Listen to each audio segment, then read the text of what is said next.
마가복음 13장 28절서부터 37절까지 말씀입니다. 성경을 펴주시고요. 그리고 효양목교제도 펴주시기 바랍니다. 오늘 여기 이 말씀을 읽으면 마가복음 13장이라는 어쩌면 굉장히 어렵고 그리고 사실은 두렵고 떨리는 말씀이 마무리됩니다. 마무리되는데 뭐라고 마무리하시나 한번 28절부터 37절까지 함께 읽겠습니다. 무화과 나무의 비유를 배우라. 그 가지가 연하여지고 잎사귀를 내면 여름이 가까운 줄을 아나니 이와 같이 너희가 이런 일이 나는 것을 보거든 인자가 가까이 곧 문 앞에 이른 줄을 알라. 내가 진실로 너희에게 말하노니 이 세대가 지나가기 전에 이 일이 다 이루리라. 천지는 없어지겠으나 내 말은 없어지지 아니하리라. 그러나 그날과 그때는 아무도 모르나니 하늘에 있는 천사들도 아들도 모르고 아버지만 아시느니라. 주의하라, 깨어있으라. 그때가 언제인지 알지 못함이니라. 가령 사람이 집을 떠나 타국으로 갈 때 그 종들에게 고난을 주어 각각 사물을 맡기며 문지기에게 깨어있으라 명함과 같으니 그러므로 깨어있으라. 집주인이 언제 올는지 혹 저물 때일는지 밤중일는지 다굴 때일는지 새벽일는지 너희가 알지 못함이라. 그가 호련히 와서 너희의 자는 것을 보지 않도록 하라. 깨어있으라. 내가 너희에게 하는 이 말이 모든 사람에게 하는 말이니라 하시니라. 아멘. 37절 마지막 절만 우리 함께 읽겠습니다. 시작. 깨어있으라. 내가 너희에게 하는 이 말이 모든 사람에게 하는 말이니라 하시니라. 아멘. 우리도 그들처럼 문지기들이다 라는 제목입니다. 찬송은 하나님의 나팔소리. 이 소망 놓치지 마셔야 되고요. 그 다음에 첫 번째 단락, 두 번째 단락 좀 길지만 우리 첫 번째 단락, 두 번째 단락 한 거의 20줄 될 겁니다. 함께 음성 듣기를 읽겠습니다. 시작. 예수님은 제자들에게 하나님의 백성이 거짓 메시아들로 인하여 불의의 습격을 받아서는 안 된다고 경고하셨습니다. 즉 하나님의 백성이 깨어있기를 바라셨습니다. 예수님은 이것을 설명해 주기 위해 친숙한 무화과 나무의 성장 주기를 예로 드십니다. 수준 높은 관찰력이 필요하지 않습니다. 나뭇가지에 싹이 나서 초록빛이 살짝만 내비쳐도 여름이 가까운 줄 아는 것과 같이 말세에 펼쳐질 일들을 알아볼 수 있어야 한다는 의미입니다. 포도원 주인이 포도원을 빼앗아서 다른 사람들에게 줄 것이며 이방인들과 이교도의 군대가 거룩한 곳을 짓밟는 일이 일어난다면 끝이 멀지 않았고 예수님께서 문 앞에 계신다 깨달아야 할 것입니다. 예수님께서는 이 일이 반드시 이루어질 것이기에 그에 대한 경고를 가벼이 여기지 말 것을 강조하셨습니다. 그러나 예수님은 정확한 날과 시간은 아무도 모른다고 하셨습니다. 오직 아버지이신 하나님만이 아십니다. 이 말은 하나님과 예수님의 분명한 구분을 강조한 것입니다. 예수님은 하나님과 긴밀하여 상당히 많은 것을 알고 계시지만 이것만은 알지 못하셨습니다. 하나님이 역사를 통제하신다는 유대교의 교리처럼 이 말은 하나님이 이 모든 일이 일어날 마땅한 때를 계획하셨음을 암시한 것입니다. 그러나 수세기 동안 사람들은 이 사건들의 정확한 시간을 알아내려고 불필요한 노력과 억측으로 의미 없는 시간들을 보내며 애썼습니다. 네, 거기까지 하시죠. 첫 번째는 모두가 압니다. 그리고 모두가 모릅니다. 이게 예수님이 하시는 말씀이에요. 모두가 알아요. 그리고 또 모두가 모릅니다.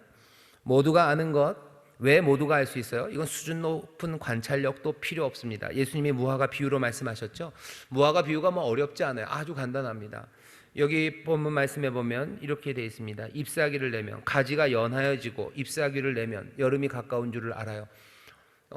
그렇죠. 봄이 시작되면은 뭐 물이 오르죠. 나무가지에 물이 오르기 시작해요. 그러니까 사실은 나무 그 가지 통 색깔도 조금 변합니다. 그리고 잎사귀가 나오고요. 그 잎은 점점 뭐 연한빛을 띄어가고 그리고 점점 짙은 초록이죠. 녹음이 우거지고 짙어지기 시작해요. 사람들이 나뭇잎만 봐도 달력 안 봐도요. 이제 여름이 오는구나를 압니다. 모두가 알죠. 이걸 무슨 식물학자여야지 아는 거 아니에요. 식물학자여야지 압니까? 그렇지 않습니다. 수준 높은 관찰력이 필요 없어요. 이 정도면 모두가 아는 것 아니냐. 하지만 그 다음에 또 모두가 모릅니다. 나뭇잎 보면 여름이 오는 것을 아는 것처럼 수준 높은 관찰력이 필요 없어요. 하지만 아무리 지혜로워도 모릅니다. 그날과 그때는 아무도 몰라요. 하나님만 아시기 때문입니다. 하나님만 안다고 그러셔요. 근데도 자꾸 해서 그것을 알려고 그러죠. 예수님은 그래도 아실 수 있지 않습니까? 예수님이 알라고 애썼으면 어쩌면 아셨을지도 몰라요. 하지만 하나님 아버지가 안 알려주시는, 안 알려줌에 대해서요, 아들이 그것을 알려고 애쓰지는 않으셨던 것 같아요. 예수님도 하나님이신데, 전지전능하시는데 당연히 알아야 되는 거 아니냐고. 알 수 있으시죠. 그리고 뭐 어떻게 하면 알 수도 있으셨을 겁니다. 하지만 아버지가 그것들을 가려놓으셨으면 아들은 구태여 그것을 알려고 하지는 않으신 것 같아요. 나도 모른다. 그건 아버지만 아신다. 그러니 세상에 누구도 아무리 지혜로워도 몰라요. 두 개가 다르죠. 하나는 누구나 알 수 있어요. 누구나 알아요. 대단해야 됩니까? 아니에요. 식물학자 아니어도 알아요. 그냥 나뭇잎 보면 봄이구나, 여름이 오는구나 알아요. 모두가 알고요. 또 모두가 아무도 모릅니다. 그게 예수님이 말세에 대해서 얘기하시는 내용입니다. 그러니 어떻게 해야 돼요? 주의하고 깨어 있어야 됩니다. 반드시 와요. 하지만 모릅니다.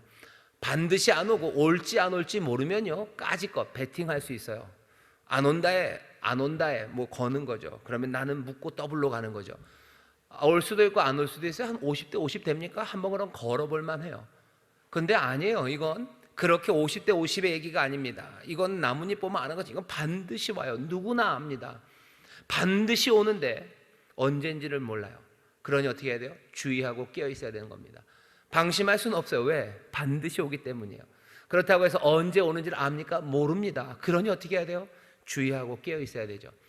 예수님이 우리에게 하시는 말씀은 주의하고 깨어 있어야 되는 이 말의 정의 뭐죠? 이 말을 우리에게 주시려고 하는 겁니다. 혹시 말세에 대해서 뭔가를 얘기하면서 우리에게 주의하고 깨어 있어라는 말 대신에 다른 말을 전하는 사람들은 뭔가 뭐죠? 무책임한 사람들이에요. 그 사람들은 진리에서 멀리 떨어진 사람입니다. 주의하고 깨어 있으라고 얘기해야 돼요. 안심하라고 얘기하는 사람들은 다 안 돼요. 어떤 식으로 하냐면 안심해라. 그 다시 조건이 붙어 있어요. 나한테 오면 돼요. 그러면 너희들 안심할 수 있죠. 라고 하는 거짓 선지자들. 우리 인생을 빼먹으려는 사람들. 자기들은 안 되는 거죠. 그러니 여기 와서 안심하라는 거야. 우리 교회 와서 안심해라. 이 양반을 따라다니면서 안심해라 얘기해요. 아니요, 안심하라고 가르치지 않으셨어요. 주의하고 깨어 있으라고 가르치는 게 맞습니다. 주의하고 깨어 있어라. 정말로 깨어서 너희들 해야 될 일들을 감당해라 라고 하는 것이 예수님의 가르침이지, 여러분들 그 떨리는 시간들, 주의하고 깨어 있는 시간들, 그거 불안하고 그거 힘들어서 안심하는 길 찾아가면 그건 뭐라 해야 되나요? 그건 사망의 길, 아니면 거짓에 묶여가는 겁니다. 이상한 이단의 사람들이 하는 방식이 늘 그래요. 안심하라는 거죠. 내가 그 날을 안 되는 거예요. 아니면 아예 반대로요. 그런 날은 오지 않는다라고 말하는 거죠. 그런 날은 너희에게 오지 않는다라고 가르치는 사람들이 있어요. 예를 들면 무슨 구원파 사람들이 좀 그렇고요. 휴거라는 걸 가르치는데 조금 이상하게 가르치는 사람들이 그렇습니다. 걱정하지 말래죠. 걱정하지 말아라. 니네들은 다 그 고통의 시간들, 어려움의 시간들 전에 니네들은 싹 다 올라갈 거니까 니네는 아무 걱정하지 말아라. 아무 걱정하지 말라. 걱정하지 말라고는 하셨어요. 하지만 주의하고 깨어 있으라고 분명히 얘기하시는데, 주의할 필요 없고 깨어 있을 필요 없고 구원받았으니 염려 없이 살아라. 그건 위험합니다. 아무도 몰라요. 하지만 모두가 압니다. 분명히 그날이 올 겁니다. 두렵고 떨리는 날이 올 거예요. 분명히 오지만 아무도 그날이 언제인지는 몰라요. 그날 우리를 구원하실 겁니까? 예, 우리를 구원하실 겁니다. 그러니 그냥 안심합니까? 아니요. 주가 주신 평안은 누리지만 우리의 삶의 태도는 늘 주의하고 깨어 있어야 된다고 말씀하셔요. 성도들, 하나님의 사람들, 하나님의 은혜가 우리와 함께합니다. 그러니 두려움과 염려에 살아가는 것은 아니에요. 그 차이를 잘 구별해내야 됩니다. 두려움과 염려가 아니라 주의해서 깨어있는 삶, 그 삶을 사셔야 돼요. 깨어있으셔요. 하지만 두렵고 염려하진 않습니다. 늘 기쁨과 감사로 깨어있기를. 이 깨어있는다는 건 늘 진리 따라 살아가고 의를 따라 행할 것, 그것으로 깨어있는 거예요. 그 안에서 기뻐하며 그 안에서 내게 맡겨진 일들을 감당하며 평안과 기쁨을 누리며 살아가는 그 삶, 그 삶을 예수님이 가르치고 싶어 하셔요. 두려워 마셔요. 분명히 그날은 옵니다. 하지만 주의하고 깨어있는 사람들, 가야 할 길을 걸어가고 부르심에 순종하며 늘 마음을 다잡아 그 길을 걸어가는 사람들, 그 사람들은 두려움과 염려로 살아가는 것 아니고 주의하고 깨어 하나님의 자녀의 삶을 살아가는 사람들입니다. 주의하고 깨어서 깨어서 살아가는 여러분 되시기를 주의 이름으로 축원합니다. 아멘. 사람들이 뭐 그런 얘기들 해요. 뭐 요즘 별별 말들을 다 만드는데 뭐 깨시민이라는 얘기를 해요. 뭐 깨어 있는 시민이라고 그래서 깨시민이라고 얘기하는데 그냥 이름을 자기들이 깨시민이라고 붙인다고 뭐 깨시민이 되는 건 아닙니다. 사람들은 뭐 이름을 아무렇게나 자기 붙이고 싶은 대로 붙이죠. 그리고 그렇게 될 거라고 생각하는데 그렇게 이름 붙인 대로 다 되지는 않습니다. 정말로 그 이름에 합당하게 살아가야 되죠. 주의하고 깨어 있어야 돼요. 하나님의 성도로 살아가야 돼요. 그러면 그 이름은 붙잡고 그 이름이 무엇인지 그 의미를 붙잡고 성령의 도우심 따라서 그렇게 살아가야 됩니다. 주의하고 깨어 있어야 된다는 건 알아요. 근데 그게 잘 됩니까? 잘 안 되죠. 그러니 성령의 도우심이 필요해요. 그리고 누가 필요해요? 함께 믿는 우리 믿음의 동역자들이 필요합니다. 옆에 있는 사람들이 권면하는 거예요. 모이기를 힘써라. 모이기를 패하는 어떤 사람들의 그 관습, 그 예대로 하지 말고 너희들 모이기를 힘써서 사랑과 선행을 너희들 서로 격려해라 얘기하십니다. 성령님 우리 안에 오셔서요. 우리 안에 오셔서 깨어있게 하셔요. 성령님 우리에게 오셔서 우리와 함께 하시며 정말로 하나님의 자녀답게 살아가게 하십니다. 그러니 성령의 충만함을 구하셔요. 성령은 나에게만 충만한 거 아닙니다. 우리 가운데 계셔요. 고린도전서에서 둘로 얘기하셔요. 너희 안에 라고 할 때 복수로 우리 안에 성령님이 계시고요. 각 사람 한 사람 한 사람 나, 너, 우리 하는 그 각각 안에 성령님이 계셔요. 성령님이 어떻게 도우셔요? 내게 임하셔서요. 나로 깨어있게 하시고요. 또 우리 안에 계시면서요. 서로가 서로를 깨우게 하십니다. 서로를 권면하게 하셔요. 나 혼자 그거 굉장히 위험합니다. 지난주에 말씀드렸죠. 아버지의 뜻은 우리가 하늘에 있는 것이나 땅에 있는 모든 것이 그리스도 안에서 통일되게 하려고 하시는 거예요. 그리스도라는 한 세 사람 안에 모든 담을 다 허시고 그 안에서 한 세 사람이 되게 하시려는 것, 그것이 하나님의 뜻입니다. 내 안에 계신 함께 하시는 성령님 인도 따라 깨어 내가 해야 될 일들 해나가시고 잊지 마셔야 돼요. 이것과 동시에입니다. 함께 수반합니다. 왜? 성령님은 우리에게 임하셨기 때문이에요. 내 옆에 있는 사람들에게 내가 도움이 되고 옆에 있는 그 사람이 나에게 도움이 돼서 서로 돕죠. 그리고 연락하고 상합해서 그리스도의 장성한 분량 거기까지 우리가 함께 자라날 겁니다. 나 혼자 깨어있기 어려워요. 성령님 도우셔야 되고 또 성령님이 함께 하시는 내 믿음의 동역자들 한 몸이 되게 하신 그 교회 안에서 서로 함께 깨어날 수 있도록 기도해 주시고 격려해 주시고 또 함께 사랑하는 여러분 되시기를 주의 이름으로 축원합니다. 옆에 있는 우리 구역자님들에게 얘기해 주세요. 깨어 있읍시다. 깨어 있읍시다. 한 번만 더 하시죠. 저를 좀 깨워 주셔요. 저를 좀 깨워 주셔요. 저를 좀 깨워 주셔요. 또 이번에는 분명하게 얘기해 주세요. 제가 깨워 드리겠습니다. 제가 깨워 드리겠습니다. 아멘. 이 일도 마찬가지입니다. 깨워주고 그리고 깨워줌을 당하는 일들도요. 공을 던지고 받는 일이에요. 이 일은 사랑으로 하는 겁니다. 사랑으로 하셔요. 공을 냅다 콧장등에다 던지지 마셔요. 받을 수 있게 사랑으로 하셔요. 사랑으로 참음으로 하시고 기도하며 하시고 정말로 소망 가운데 하시고 그렇게 서로 깨우고 또 깨워주고 하는 일이 우리 가운데 있어야 합니다. 모두가 알아요. 하지만 모두가 모릅니다. 그러니 깨어 있어야 합니다. 성령님 우리를 도우시고 성령 안에서 하나 된 우리가 서로를 깨울 겁니다. 그게 예수님이 우리에게 이 말세를 살아가는 우리에게 기대하시고 또 바라시는 바입니다. 도대체 뭘로 깨어 있을까? 그 다음 달락 같이 읽겠습니다. 시작. 예수님은 두 가지 사실을 분명히 말씀하셨습니다. 첫째, 이 일들이 언제 일어날지 아무도 모른다. 둘째, 그러니 주의하여 깨어 있어야 한다. 예수님은 모든 사람에게 준비된 상태를 유지하라고 촉구하신 것입니다. 이것은 마치 어떤 사람이 집을 떠나 다른 지방으로 가면서 종들에게 권한을 주어 각각 임무를 맡기고 문지기에게 보초를 서라고 명한 것과 같다고 비유하셨습니다. 문지기의 의무는 자기 자리를 지키는 것입니다. 집주인이 언제 돌아올지 저녁일지 한밤중일지 새벽일지 아무도 모릅니다. 문지기가 할 수 있는 것은 근무 중 잠들지 않고 깨어서 자신의 자리를 지키는 것입니다. 네, 거기까지요. 거기 자기 자신을 돼 있는데 자리겠죠. 자기 자리를 지키는 것입니다. 위에서 세 번째 줄은 자리라고 바꾸시면 되겠습니다. 깨어 있다는 것은 뭔가 준비된 상태예요. 그냥 깨어 있어라, 깨어 있어라. 거기서 끝나지는 않습니다. 깨어 있다는 건요, 준비된 상태요. 맡겨진 사무가 있습니다. 여기 오늘 본문에 보면 34절에 가령 사람이 집을 떠나 탁으로 갈 때 그 종들에게 권한을 주어 각각 사무를 맡기며 돼 있어요. 권한을 주었고요, 그리고 사무를 맡겼습니다. 우리에게 능력을 주셔요. 능력을 주셔요. 마가복음 제일 뒤에 16장 가면 그런 말씀이 있죠. 온천에 다니며 만민에게 복음을 증거해라. 이렇게 된다. 이런 표적이 따른다. 무슨 녹을 마실 자로 해를 받지 않는다. 마태복음 28장에 보면 또 뭐라고 되어 있어요? 가라 얘기하시면서 세상에 있는 모든 권세를 다 내게 주셨다. 그리고 그 권세를 가지신 이가 마지막에 보내놓고 뭐라고 하셔? 볼지어다 세상 끝날까지 내가 너희와 함께 할 거다. 이건 이런 거죠. 보내신 이가요, 우리에게 권세를 주시는데 주님과 상관없이 뭘 던져주시는 건 아니에요. 권세를 가지신 이가 우리와 함께 합니다. 그 조건 안에서 우리가 세상의 모든 권세를 가진 사람들이에요. 내 마음대로 쓸 수 있는 뭔가를 우리 주머니에다 총 한 자루를 꽂아 넣어 주신 게 아니에요. 세상에 있는 모든 것들을 다 묶으실 수 있는 권세를 가지신 이가 우리와 함께 하는 거지, 우리에게 총 하나 던져주고 뭐 하나 주고 그거 네 마음대로 어떻게 해봐라 라고 주시지 않았습니다.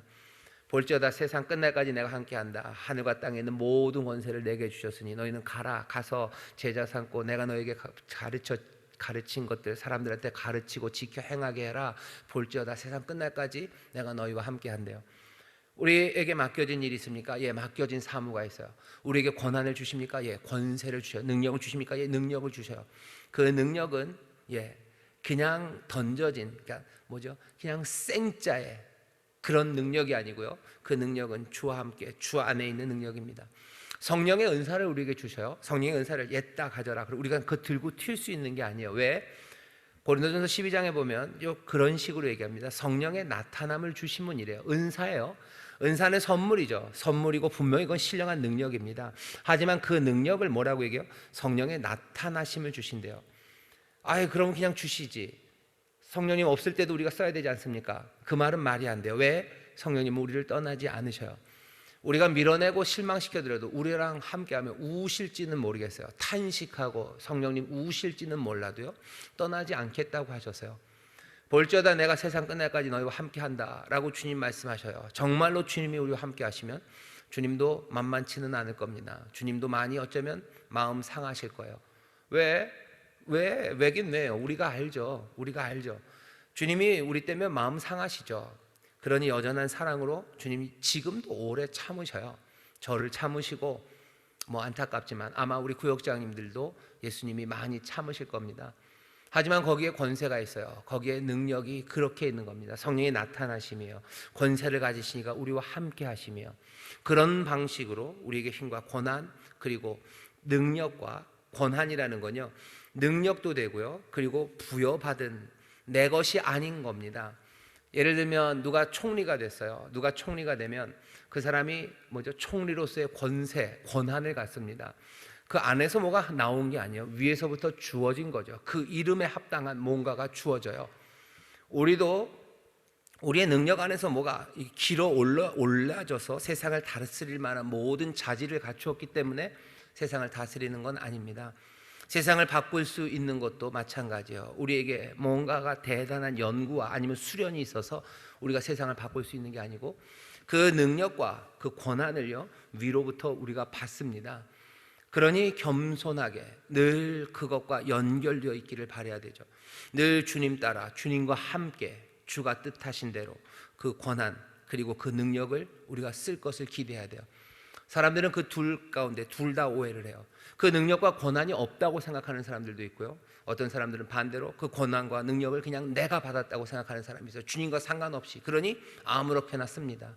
아무렇게나 써요. 무례하게 행합니다. 아니면 폭력적으로 그 일을 하고요, 그리고 참지 않고요, 불의랑 얼마든지 결탁할 수 있고요, 그렇게 그 능력과 권한을 쓸 수 있다고 생각하는 사람들, 그건 위험한 거예요. 교회 역사 안에서 이런 일들이 많습니다. 큼직큼직한 사건들도 그랬고 우리 주변에 그런 사람들도 보여요. 그건 주님께서 우리에게 주신 권한과 그리고 그 능력을 정말로 아름답게 은혜 안에서 사용하는 건 아닙니다. 반대인 경우는 뭐예요? 우리에게 주신 그 권한과 그 능력, 그것을 부인하는 사람들이요. 그런 거 없다는 거죠. 우리의 능력도 없어요. 아니, 나 자신에게는 없을지 모릅니다. 하지만 우리와 늘 함께 하신다는 주께서는 모든 권한과 능력을 가지시니요, 내게 주신 권한과 내게 주신 능력을 부인한다는 것은 주님의 약속을 아무것도 아닌 양 걷어차는 겁니다. 주님이 함께 하신다고 하셨어요. 하나님의 성실히 그 일을 이루십니다. 성실하게 거기 능력으로 계시고, 그리고 그 권한을 지금도 우리에게 주시며 그 일을 하라고 우리에게 지금 말씀하시고 숨을 불어 넣으셔요. 순종은 그 복된 말씀에 대한 순종입니다. 억울하고 말도 안 되고 손해보고 그 그리로 가는 것에 대한 순종이라고 생각하지 마시고, 이 복되고 활기찬 이 명령, 그리고 이 숨을 불어넣는 것, 이 생명의 명령에 우리가 순종하는 거죠. 그러니 그것들 붙잡고 우리가 해야 될 일들을 하나씩 해나갑니다. 그러니 준비된 상태는 뭐예요? 그 맡겨진 사물을, 우리에게 맡겨진 일을 그 권한으로, 그 능력으로 하나씩 하나씩 이루어내는 것, 그것이 맡겨진 사무입니다. 맡겨진 사무 더하기 예수님이 모두에게 문지기의 임무라고 얘기하셔요. 깨어 준비할 것, 그러니 그것은 바로 내 사무입니다. 우리에게, 그리고 나에게 맡겨주신 사무가 있어요. 그것이 내가 깨어 준비할 거예요. 깨어 준비한다는 게 맨날 밤마다 철야하라는 얘기는 아닙니다. 맨날 긴장하고 살라는 이야기도 아닙니다. 뭐 두렵고 떨림으로 살라는 이야기도 아닙니다. 깨어서 준비하는 것은 내 사무, 나에게 맡겨준 일을 하나님의 능력, 주의 주시는 능력과 성령의 그 능력으로 내가 지금 감당하는 것, 그것이 어쩌면 이 말세, 무화과 나무 잎이 변하는 걸 보면서 세상의 끝이 온 것을 아는, 다시 말하면 정말로 말도 안 되고 갑갑하고 이게 뭔가 하는 세상에서 우리가 살아가는 방식이에요. 낙심하지 마시고, 그리고 그것 때문에 거기에 세상에 따라가지 마시고. 왜? 모두가 알지 않습니까? 무화과 나무 잎이 오면 여름이 온 것처럼 모두가 알아요. 하지만 언제인지 모릅니다. 깨어 있어야 됩니다. 깨어 있는 건 다른 거 아니라고, 내 사무, 나에게 맡겨진 일을 하나님의 능력으로 하나하나 감당해 나가는 것, 그것 향하십시오. 그것 안에서 두려워하지 마시고, 그것 안에서 염려하지 마시고, 오히려 그 안에서 생명을 누리고 그 안에서 기쁨과 감격을 찾아가는 것, 그것이 말세를 살아가는 사람들의 삶의 태도입니다. 말세가 올수록 그러니 하나님의 사람들은 점점 슬퍼집니까? 눈물은 더 날지 몰라요. 하지만 내 사물을 감당하는 가운데 주가 주시는 기쁨은 점점 더 충만해집니다. 세상에 악해져 가는 것을 보며 낙심합니까? 예, 마음은 철렁철렁합니다. 하지만 거기에서 깨어서 내 사무, 나에게 맡겨주신 일을, 나에게 주신 권능, 그 권한과 그 능력으로 내가 감당하기 시작할 때 세상의 말세를 보며 그 낙심하고 출렁출렁거리는 마음 안에 하나님이 주시는 위로, 그리고 새 소망, 그것들이 넘치기 시작합니다.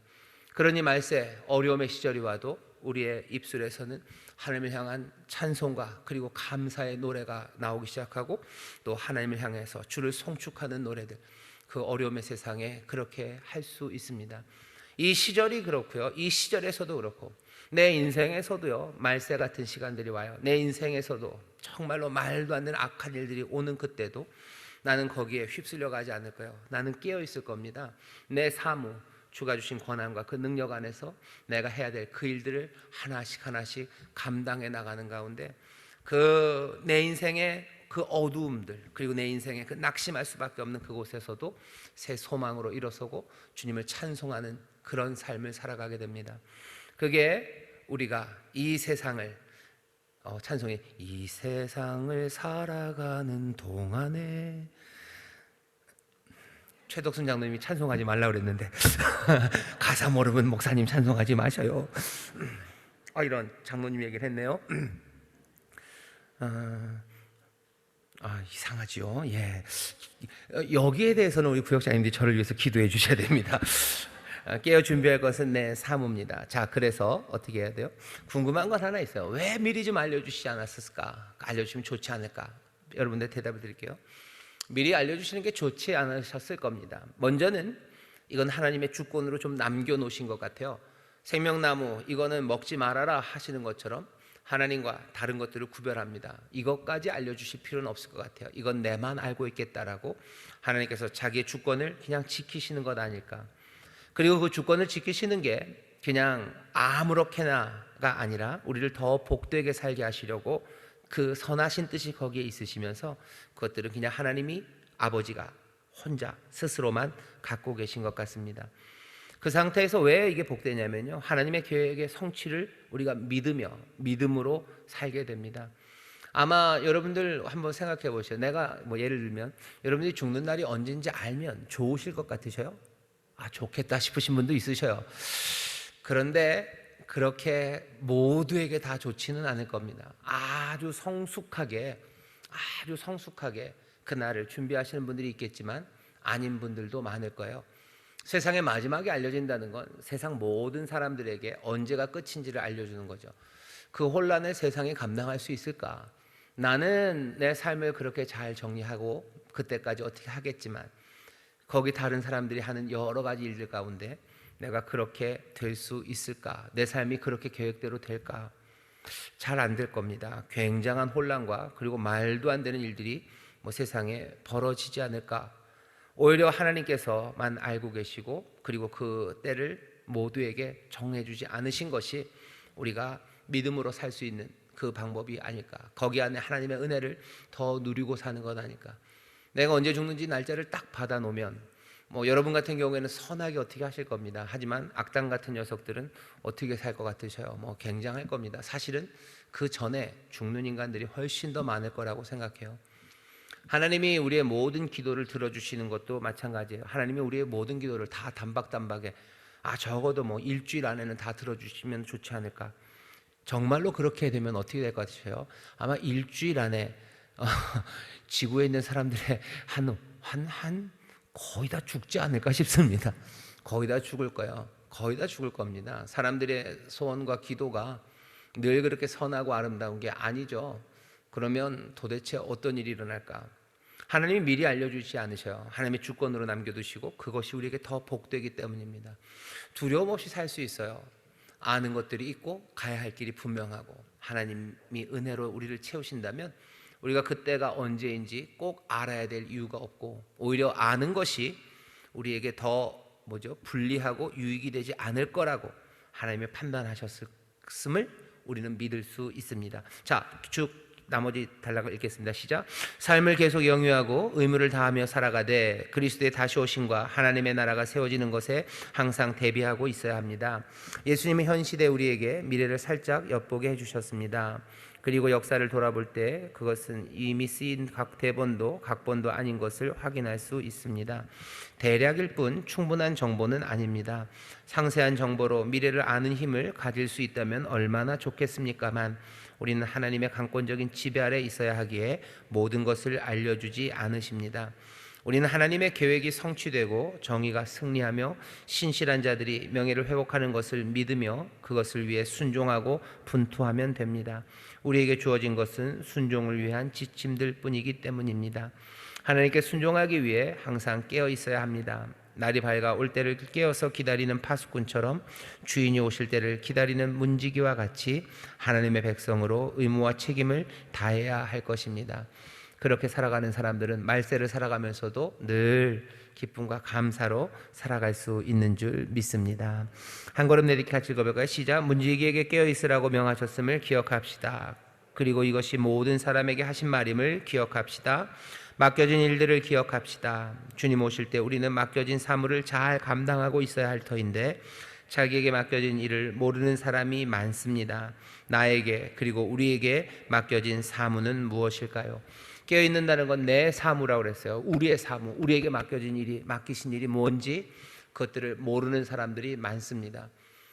우리에게 맡겨진 게 뭔지 몰라요. 그냥 하나님의 뜻대로 살겠다고만 얘기해요. 하나님이 나에게 맡기신 일을 감당하겠다고 말하지만 정말로 뭘 맡기셨는데 하면 대답 못하는 사람들이 많습니다. 거기에 대해서 대답하셔야 돼요. 우리 구역장님들 뭐라고? 우리 구역장님 조금 편해요, 그죠? 하나님이 나를 구역장으로 부르셨어요. 그러니 나는 뭘 감당하실 거예요? 구역장의 사무를 감당하실 거예요. 내가 양을 돌보고 어떻게 돌봐요? 어떻게 돌봅니까? 우리가 말씀으로 계속 배우죠. 사랑으로 돌볼 겁니다. 사랑함으로 돌볼 거예요. 내 힘과 내 능력 말고 주시는 은혜로 내가 맡겨진 그 일을 내가 할 겁니다. 그 가운데 하나님 주시는 기쁨과 감사가 넘칠 겁니다. 구역장님들, 구역원들만의 사무가 있는 건 아니죠. 엄마로서의 사무가 있습니다. 엄마는 뭐 합니까? 엄마는 뭐 하는 사람들이에요? 엄마에게 맡겨진 일이 뭡니까? 뭐죠? 그것도 마찬가지예요. 사랑해요. 어떻게 사랑합니까? 마음을 다해야 하세요. 예수님처럼 그렇게 사랑하셔요. 내가 할 수 있는 가장 좋은 것, 진리와 함께 기뻐하면서 내가 내 자녀들에게 맡겨진 내 사물을 감당하시면 돼요. 내 자녀에게, 그리고 내가 만나는 사람에게 내가 해야 될 사무는 다른 것 없어요. 또 사랑하며 생명을 충만하게 하는 일, 그 일 하면 됩니다. 그 일 하면 너무 재미없지 않습니까? 천만에요. 그 일이 즐겁고 행복합니다. 그 가운데 그러면 나는 굶지 않습니까? 아니요, 절대 굶지 않습니다. 하나님, 우리 아버지의 뜻을 따라 행하는 이들을 굶기실 리가 없어요. 한 보래죠. 나는 새들을 봐라. 너 땅의 백합화를 봐라. 먹이고 입히지 않으시냐? 너희가 염려한다고 키를 한 자나 더하더냐? 솔로몬의 입은 옷이 그 백합화보다 아름답더냐? 하늘아버지가 그 아버지의 뜻대로 행하는 이들의 삶을 그냥 두시겠느냐? 은혜로 채우시고 넘치게 하십니다. 우리가 그 믿음으로 순종으로 그 분투하며 내게 맡겨진 사물을 우리가 제대로 감당해 보지 않았기 때문에 두려움에 그 길을 가보질 못했기 때문이에요. 하지만 믿음으로 발을 옮기는 사람들, 물 위를 걷기 시작해요. 그 믿음으로 한 걸음 나가는 사람들, 이 땅이 아니라 하늘의 삶을 살기 시작합니다. 두려움은 어느새 사라지고 염려는 다 내려가고 내가 하는 기도가 바뀌고 내 안에 있는 생명이 끌어오르는 것, 더 담대해지기 시작하는 것, 그것들을 보기 시작합니다. 자녀들을 예수님이 하셨듯 또 주가 가르쳐주신 그 방식대로 사랑하기 시작하시고 내 구역원들, 교회 안에서 내 사물을 그렇게 하기 시작하시고 내가 만나는 이들에게 그렇게 하기 시작하셔요. 분명히 말씀드립니다. 쉽지 않아요. 정말 쉽지 않습니다. 하지만 성령님 우리를 도우시니 성령의 도우심으로 서로 아까 말씀드렸죠. 서로 격려하면서 그 길을 한 걸음 한 걸음 걸어가십시오. 점점 내 어깨에 메었던 짐들이 풀려져 나가고 주가 나를 자유케 하셨다고 그 자유함을 노래하기 시작하는 그 복된 삶을 누리게 합니다. 이제껏 2000년 동안 믿음의 사람들이 그렇게 살아왔어요. 우리 교회, 우리 선배, 우리 성도님들도 그렇게 살아오셨고요. 이제 우리가 그렇게 살 차례입니다. 그리고 우리를 통해서 우리의 다음 자녀들이 또 이 삶을 붙잡고 살아가게 됩니다.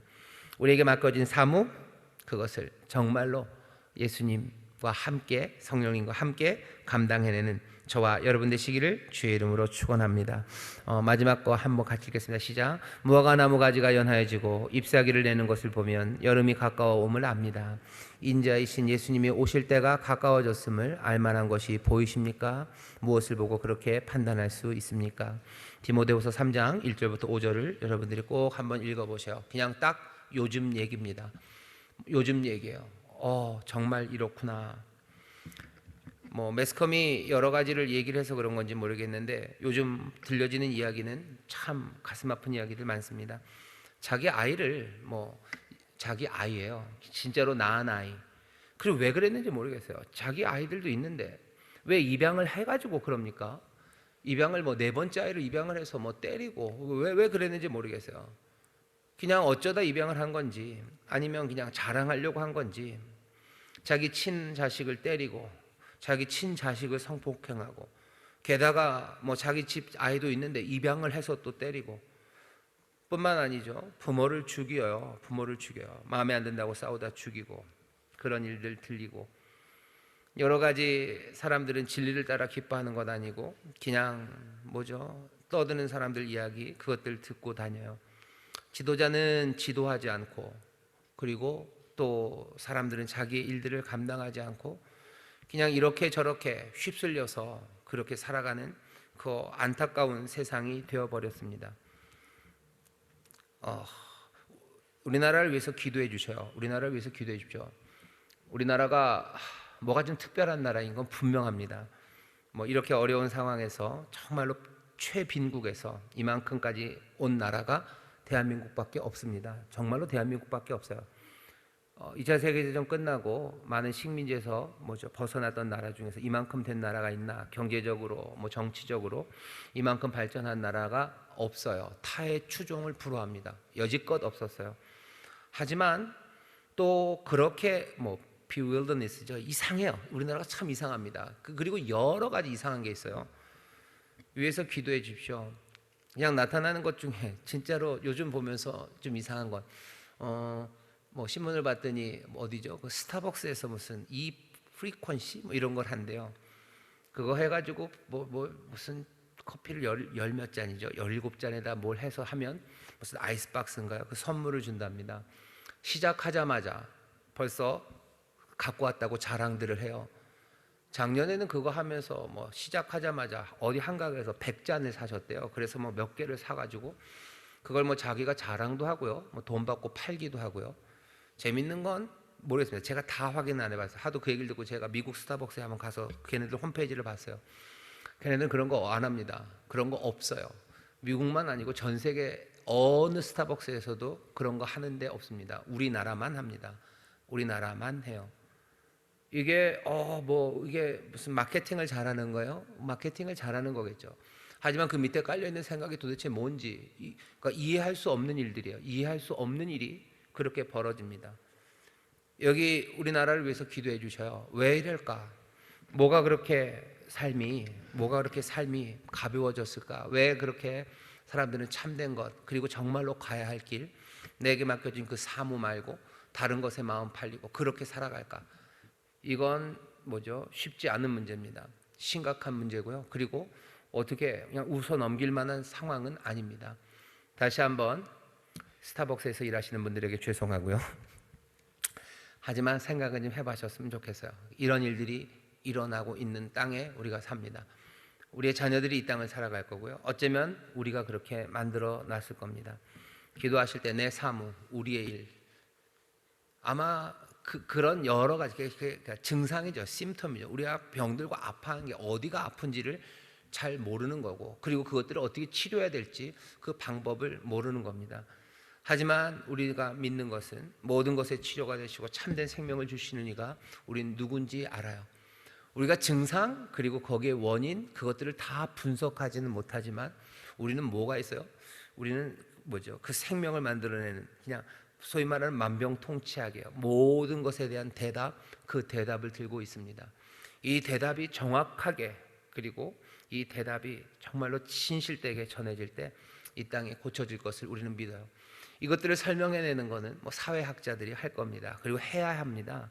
그리고 그것들에 대해서 얘기를 해야 되는데 그 얘기를 사람들이 잘은 아직은 못하는 것 같아요. 시간이 지나서 하게 되겠죠. 하지만 그때는 너무 늦을지 몰라요. 우리가 들고 있는 대답, 우리가 들고 있는 소망, 이 생명을 우리가 정말로 성실하게 전해서요, 정말로 예수님처럼 살아가는 그렇게 참된 생명이 가득한 이 땅이 되기를 바랍니다. 이 일을 위해서 우리를 부르셨음을 기억하시고 여러분들 정말로 대답을 가진 사람들답게, 생명의 능력을 가진 사람들답게 또 겸손하게 죄를 감당해 나가기를 주의 이름으로 축원합니다. 제가 기도하겠습니다. 하나님 감사합니다. 여기 사랑하는 구역장들, 하나님 은혜 안에 부르시고 이제 또 의롭다 하시고 또 이들을 통하여 하나님의 영광을 드러내며 영화롭게 하실 줄 믿사오니 주가 함께 하심으로, 성령의 충만하심으로, 그 능력으로, 그 권세로 정말로 생명을 충만하게 하며 살리는 일 감당케 하여 주옵소서. 아버지 하나님의 사랑으로 이 일을 합니다. 아버지 하나님 우리에게 있는 것 아니요 날마다 부으시는 풍성함입니다. 기도할 때마다, 아버지 하나님 찬송할 때마다, 함께 격려할 때마다 새 능력으로 채우시고 새 감사로 채우시고 하늘의 아버지 하나님 신비한 것으로 우리를 넘치게 하시사 정말로 예수님의 삶, 그 깊고 아름다운 삶을 함께 따라가며 하늘의 기적을, 귀하신 변화와 정말로 생명의 승리를 함께 보는 우리 모두가 되게 하여 주시옵소서. 이 일에 부족함이 없도록 날마다 채우심이 우리 가운데 분명할 줄 믿사오니 주의 빛으로 가득한 구역장들 되게 하시고 주의 인도하심으로 아버지 든든히 걸어가는 우리 사랑하는 구역장 되게 하여 주시며 아버지 하나님 함께 노래하고 함께 찬송하는 하나님 복된 이들이 되게 하여 주옵소서. 감사드리며 예수님 이름으로 기도하옵나이다. 아멘.